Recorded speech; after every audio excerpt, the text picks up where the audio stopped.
అస్వస్థతకు గురై విశాఖ కేజీహెచ్లో చికిత్స పొందుతోన్న కురుపాం గిరిజన పాఠశాల విద్యార్థులను మంత్రి గుమ్మడి సంధ్యారాణి మంగళవారం పరామర్శించారు. విద్యార్థుల ఆరోగ్య పరిస్థితి గురించి వైద్యులను అడిగి తెలుసుకున్నారు.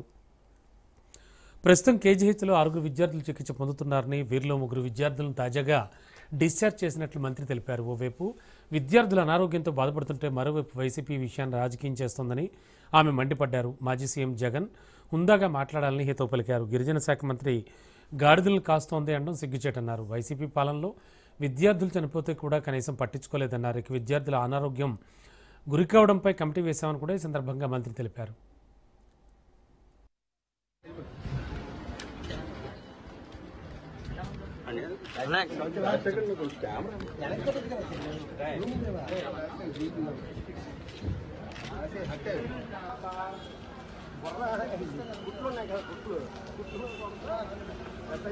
बैक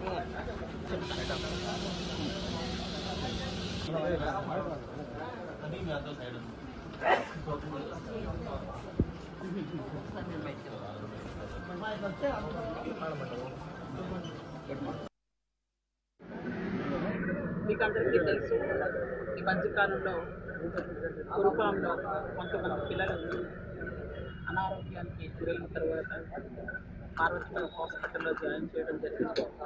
కొంతమందికి జాండీస్ కొంచెం ఎక్కువ రావడం వలన తీసుకొచ్చి మనం కేజీహెచ్లో జాయిన్ చేసాం. కేజీహెచ్లో టోటల్గా 65 మంది పిల్లల్ని ఇక్కడ జాయిన్ చేశారు. 65 మందిలో ఇప్పటిదాకా ఇక్కడ 6 ఉన్నారు. 59 మంది డిశ్చార్జ్ అయిపోతుంది. 59 మంది కూడా క్షేమంగా సురక్షితంగా ఉన్నారు. ఈ 6లో ఈరోజు ఈవినింగ్ 3 పంపిస్తున్నాం. వాటర్ ప్రాబ్లం కాదు, మీ అందరికి లాస్ట్ టైం కూడా చెప్పాం. ప్రతిపక్షం వాళ్ళు ఏదో ఒకటి మాట్లాడుతూ ఉంటారు, ఎందుకంటే రాజకీయం చేయడం తప్ప పిల్లల ఆరోగ్యం గురించి వాళ్ళు మాట్లాడలేదు. అక్కడ ఆర్ఓ ప్లాంట్ ఉంది. అయితే మిగిలిన అన్ని హాస్టల్స్